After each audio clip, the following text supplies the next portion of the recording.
Hello, this is AgostoAllElite podcast, and this is AEW reviews. I will start with AEW Dark Elevation. Let me tell you what it's about. It's about is the goal of the AEW Dark Elevation is to give wrestlers across the world a chance to come on TV and prove what they can do as they get experience, make some connections to fill the fan base. That debut also featured Paul White on commentary. There was an international women's main event in Rio versus Maki Ito. And Tony Khan forcing Kenny Omega into a match. Being debut of a new show for AEW, let's start with the big question. Is AEW Dark Elevation worth your time to watch? Yes, because if you love Dark, you'll love Dark Elevation. Alright. But here's more. Dark Elevation had more interviews, storylines, and a few competitive matches between signed talent. These were the parts that grabbed my interest and will help make future stars. The show could be very good. AEW trims down a tight hour focused on those aspects. We'll start with the recap. We're gonna recap the stories and interviews. Omega made an unadvertised appearance to pop ratings for the new endeavor. The champion feeling sassy and hard, but his plan backfired when Tony Khan intervened. It began with Seidel Burns and Tennessee Wrestling. Early in the show, Matt and Mike used their flashy skills to defeat the debuting Jorel Nelson and Royce Isaacs. Matt cleaned house, leading to a double lightning spiral slam to finish Nelson. Morales was backstage with Seidel Brothers. They plan to take over every team in the tag division.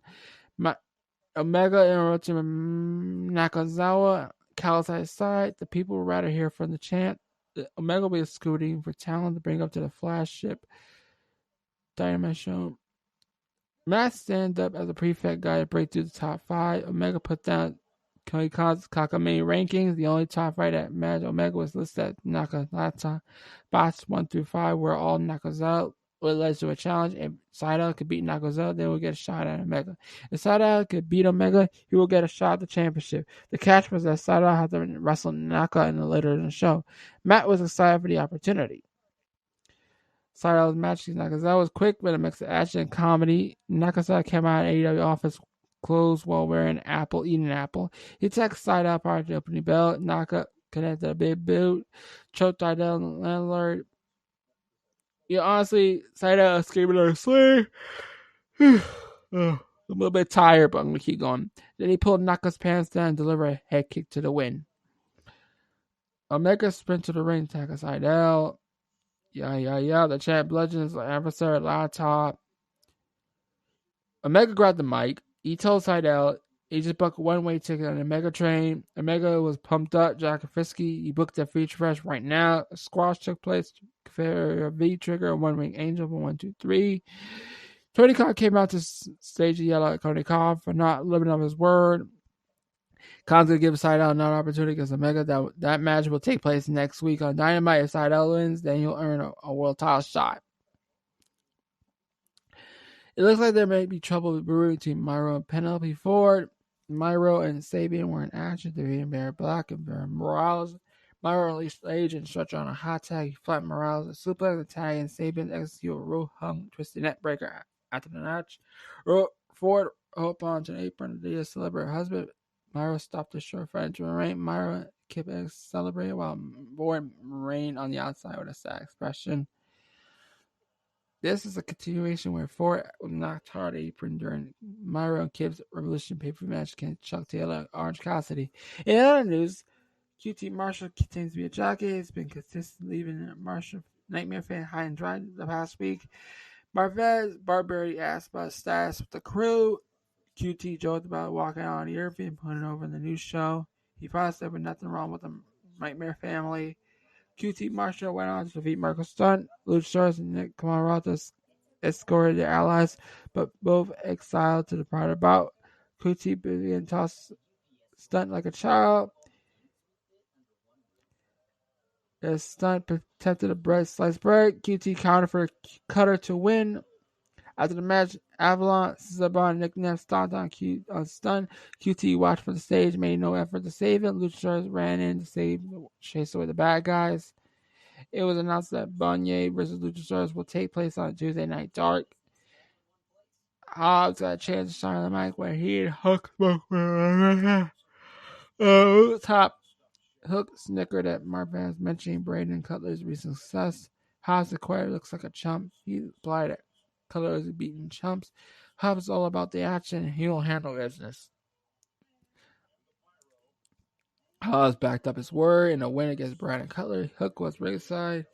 Cutler was strategy to stick and move. This led to mild success in between public sessions. In the end, Hobbs caught a flying attack to explode for a power slam. Sticking with the Demon Dark Elevation, AEW produced a Rising Star featuring for Lee Johnson. Big Shotty discussed his background and the pressure to join the Nightmare family. Johnson's nickname honors Ron Uncle and encompasses passion, fire, and drive. It was a segment to make Johnson available to the root for. Let's get started to the rest of the matches. Jungle Boy defeated Danny Light. He made him tap out with a snare trap submission for the victory. Big Soul beating Skylar Moore. Swole ran with a burst of offense, then hit a dirty dance ripcord strike to win the match. Tante Conti defeated Alex Vox. -1 ringside. She unloaded kicks and knees and earned with the win with a hammerlock DT. Red Velvet defeated Jane Jordan. The Meeker compete with Velvet Speed. Little Cupcakes advanced and win with a single leg drop kick. Max Caster defeated Dante Martin. Basically, Caster kicked Martin in the gun. The flying elbow drop gave Caster the win. Abadie defeated Raylan. The Underdog had the fighting spirit. Zion Eagle could not be stopped. Abadie scored a victory on a paintbrush backhand and a Gora neck breaker. Okay. Diamet defeated Leah Gray. The aggressive attitude calling with a co-red to close it. We got Hardy Inc. versus defeated Alexander, D. Alexander, Charlie Bravo, Brick Ulrich, and David Ali. The match ended when the Butcher Blade hit Ali with a powerbomb netbreak combo for the win. We got an announcement that Lexi Nair will have a new YouTube series called Outside Ring. It arrives in April.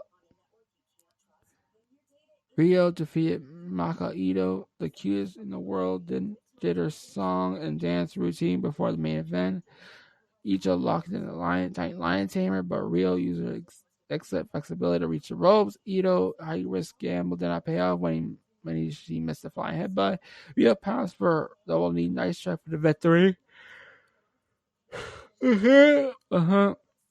All right, let's hear it for the champ, Kenny Omega.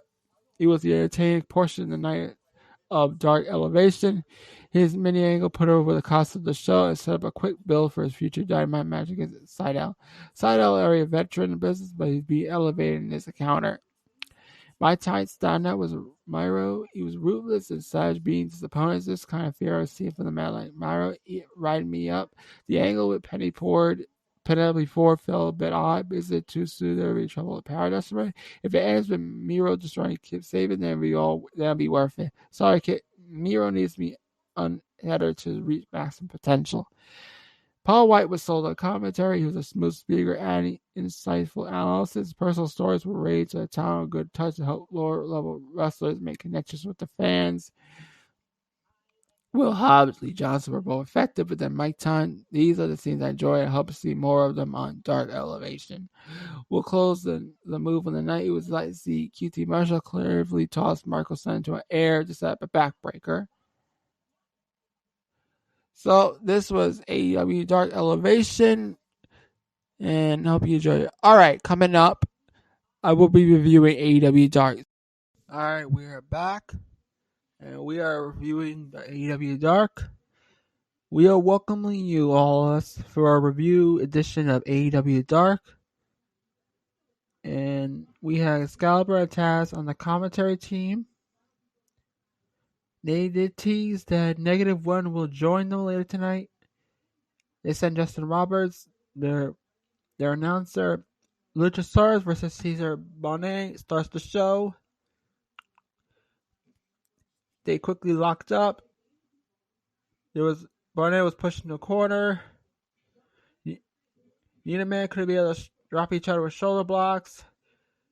The Luchasaurus uses speed to drop Bonet with a boot. Bonet uses agility, but meets a thrust kick, sending him to the corner. Luchasaurus lays some corrects in the corner. Bonet rakes Luchasaurus' eyes, spawning his own strikes in the corner. Luchasaurus pushes out the corner with the Irish Whip, hit a clothesline. Luchasaurus hit a big headbutt. Avalon provides a distraction, and Bonet takes advantage, drop kicking Luchasaurus to the outside. Avalon takes advantage of a referee distraction, but Luchasaurus chokes him. Bonet comes in for the save. Luchasaurus on the side apron. Bonet rocks Luchasaurus clothesline cover, but Luchasaurus kicked out. Bonet do some more damage. Back suplex cover. Only got the 2 count. We got a heel Maki and a baby face, but I fired the baby face up. Luchasaurus catches the punch. Calvin and knee left, headbutt. Luchasaurus suplex kicks up, lands a corkscrew kick. Then wins the match with a choke slam moonstone combo for the victory. The winner, Luchasaurus. It was a little. The match had a botch, but it was still good. Savannah Evans versus Leah Hirsch. We saw Evans and Hirsch talking some trash talking. Hirsch dominated most of the match, hit her with a German suplex. Hirsch struck really hard. Then Mayer tapped out with an armbar for the victory. We get a post-match. We saw Hirsch and Vic Guerrero trade words on the outside as Hirsch brushes off Guerrero's trash talking. We got John Silver to Scott Skyler. John Silver, his bench shot Skyler with the boot, then hits him with the basically, that when an iron sharp, the man that iron sharp with Kevin Owens, it was like a feud that Kevin Owens and Roman Reigns did. It was that guy that invented that his version of that oh yeah, it was that tornado powerbomb that back whatever it is. Yes, Silver wins the match. Johnson. All right, we got penalty before versus Chester Price. 4 charges on a Price. Price evades. Ford uses the ropes to create distance. Catches Price off guard. It was back and forth. Then penalty before Fisher up with a handspring cutter for the victory. Winner, Penelope Ford. Hugo Del Sol, Jake Patrick versus Chaos Project. It was a good match. Then basically Del Sol runs the pump kick. Chaos Project hits Creeping Death for the win. We saw Luther did a power bomb. We saw Del Sol finally hit the Tornado D again for the second time. So the winner is Chaos Project. Is Kylan King versus Jasmine Allure. Kylan King took over the match. It was back and forth, trading strikes, elbows, big boots. Allure got another Kazora, but King counters into the Kingdom Fall for the win. Winner, Kylan King. We got a squash match with Dark Order versus Jobbers. Bunch of jobbers no one cares about. Basically, here's imagine. Morales dropped by Uno, then Black gets taken out by Henry Neckmaker. Black eats strikes from the Angels and Uno. Grayson hits the knife off Saba Cabana for the Billy Goes Curse for the submission victory. Winners, Dark Order. We got the Gun Club versus some jobbers. The opposing team got the jump on the Gun Club as they were starting who would start up. Gun Club gained the upper hand. Colton hit a double header suplex. Billy hit a famouser. Also hit a quick draw for the win. Winners, Gun Club. You got Bear Country versus Bick Allred, the Alexander. Bear Country quickly take out Allred and Alexander. Bronson set up Alexander up top. He hits a double slam carrying both Eldridge and Alexander. Bronson set them up on top of others. They carry Bronson on his shoulders. They hit an elevator drop for the win. Winners, Bear Country. Nick Camarado versus QT Marshall versus D3. Camarado tries to shoot for a takedown, misses. D3 trying to evade Camarado. D3 tries for wrist up, but Camarado quickly body slams him. D3 gets some kicks from his back. Hit it a Gamma Girl kick, tries to go up top. Camarado chases him, tries to slam him, but D3 lands on his feet, keep the offense going.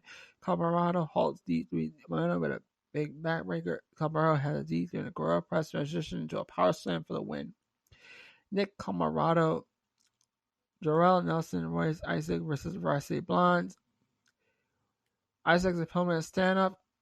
Pillman blasts with shoulder tackle. Garrison tags in, hits splash, double suplex with Pillman. Cover over 2 count. Varsity Blondes wear down Isaac's. Isaac's strong punch and send Pillman over the top of the quarter. Nelson takes advantage of distracted referee, prevents the screenboard. Nelson tags in, hits some stops in the corner. Combination, Vince with Nelson and Isaac, but they only got the 2 count off it. Pillman gets the elbow up. Nelson hits a silver kick, but Pillman charges through Nelson, escaped Isaacs to tag Garrison. Garrison does Nelson over with a huge body backdrop. He is fucking however cover, but Nelson breaks it up. Nelson Isaac hits another combo move, but Garrison kicks out. Garrison flips over. Pillman tags in. Garrison hits a discus elbow. Pillman hits a springboard crossline for the win. Winners, Varsity Blonde. We got Maddie Renowski versus Vert Vixen. Alright. The end of the match, Renowski baits Vert Vixen, gets a drop toe hold. Renowski nails the axe kick for the win. Winners, Maddie Renowski. We got Solo and Brain versus SCU. The match was good. It was a good tag team match. It was good. To the end of the match, when Daniel tags in, take out Solo. SCU hit the bell smell for Elster Ever for the win. Winners, SCU. We got Janela and Sunny Kiss for Team Taz. Yeah, the end of the match, when Janela tags in and takes out Starks again, Cage rocked by Kiss and Janela. Cage picks up Janela, carries Kiss at the same time. He drops 2 of them before Starks blind tags in. Starks charges with a spear for the win. Team Taz wins. The winners are Team Taz. Post-match, Cage doesn't seem too pleased with Starks, tagging himself in the win. Taz says everything's fine and wins a win. Cooler has prevailed, but Janela doesn't seem too pleased with Kiss' performance. Janela apologized, said he was just frustrated, and he hugged it out. We got Jeff Evans versus Preston 10 Vance. 10 pushes Evans off. But there was one moment in the match. It was a hard-hitting match where Evans was busted wide open. And basically, he was hit with a low blow. He tried hitting Nelson. Jericho runs allowed Evans to hit a low blow, as I told you. Evans hit the floating splash cover. 10 kicks out. 10 locks in. Then Nelson as he bleeding from the mouth. Evans passed out, giving 10 the win. The winner is Preston 10 Vance. Excalibur hyped up Dynamite St. Patrick's Day Slam as we close out Dark. Okay, that was my review on Dark. Coming up next, I will be reviewing Dynamite, so stay tuned. This is AgostoAllElite, so stick around. And we're back. This is AgostoAllElite. Now we're going to review the final thing, AEW Dynamite. And includes the main event of Thunder Rosa versus Dr. Britt Baker. Okay. Alright. We got the matches. Besides Dr. Britt Baker versus Thunder Rosa. Let me see. Okay. We got Cody Rhodes versus Penta El Zero Mito. Jay Cargill versus Janny Jordan. Isaiah Cassidy and Marin Quinn versus Matt Hardy versus and Blade the Butcher versus Bear Boulder, Bear Bronson, Jungle and Luchasaurus and Michael Stunt, Eddie Kingston, Moxley versus Gallows Anderson, Ray Phoenix versus Angelico, and that's all it is. Okay, let's start. We got the open match. The open match was a quality encounter. I was under the impression and hoping that Penta was in line to receive a strong push, but although losing the match just seemed to be a plan, given his post-match assault on Rhodes. Sculpture could stare down with Cody's fellow Nightmare family members who made the save. But there we saw a short but solid singles debut for Jay Cargill, who picked up a singles win. Jay had a great look presence, but still extremely limited in green the ring. That being said, she did what she extremely well, and sure with time she could very well make a major name for herself in the business. The dynamic between the former world champion Jon Moxley and his once hated rival turned respected comrades is a captive one. I'm not convinced I'd like to see them stay the team full time. An alliance of sorts opening up some interesting possibilities. There's also a chance Kingston could face Omega for the world title at some point in spring mouth-watering. The main event certainly made a sprint attempt at breaking the internet. It's been a while since I witnessed social media blowing up to extent due to non-paid pay-per-view wrestling match. The long story history between Britt Baker and Thunder Rosa came to a violent conclusion as two women battled in an unsanctioned lights out match, which there were no rules, false count anywhere. This match had all tables, ladders, chairs, a lot of thumbtacks, certainly a lot of blood. Indeed, the hardcore legend Mick Foley endorsed it with big thumbs up. As often the case in bloody battles, Britt Baker maybe lost the match, but the scenes of her wearing a crimson mask on her own blood at the end of the show, the first Dynamite to feature two women in the main event, no less, more than establishing her as a star. Although, let's not take away from her opponent, who now get a shot at the women's champion, Hikaru Shida. I've been a fan of Rosa through various stages of her journey from MMA to MMA career. I believe this is a match where she finally embraced and achieved her full potential. It's not often a wrestlers reach a new level, even rare for two to do it same night. That's why social media exploded. Both these women deserve the praise they receive.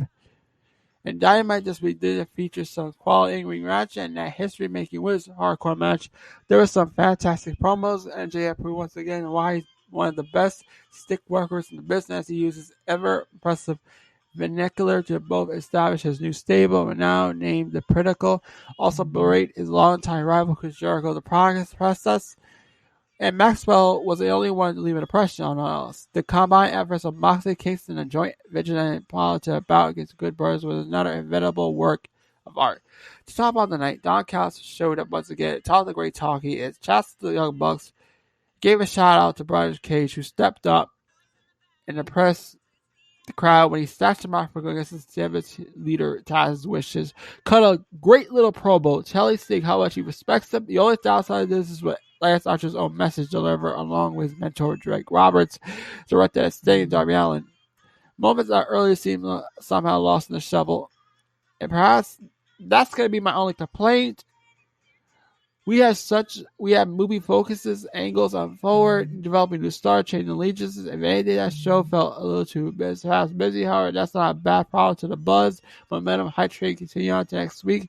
And I'm more excited about to look forward to. Next week, the heavyweight champion Kenny Bennett will face Mike Sydal. The match where the later will earn a title match should he be victorious. Darby Allin determined to be once again made the TNT Championship belt held by a fighting champion to put the title on the line against Dark Order's Solid Silver. It was basically a solid, action-packed, enjoyable show. Now, here's my analysis on the whole thing. There's no denying that AEW has been building up momentum each and every week. Recent big-name signs such as Sting, Paul White, Christian, along with celebrity appearances, Shaquille O'Neal, had turned a lot of eyes onto the product. It's important for the company to capitalize on that. That's what they're doing. The hype machine was in top gear this week. Result in a stacked show for the St. Patrick's Day Slam.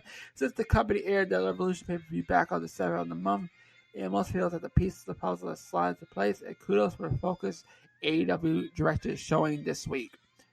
Okay, this was my review of AEW Dynamite. I will see you next week for AEW Review Edition. So this is AgostoAllElite saying, see y'all later.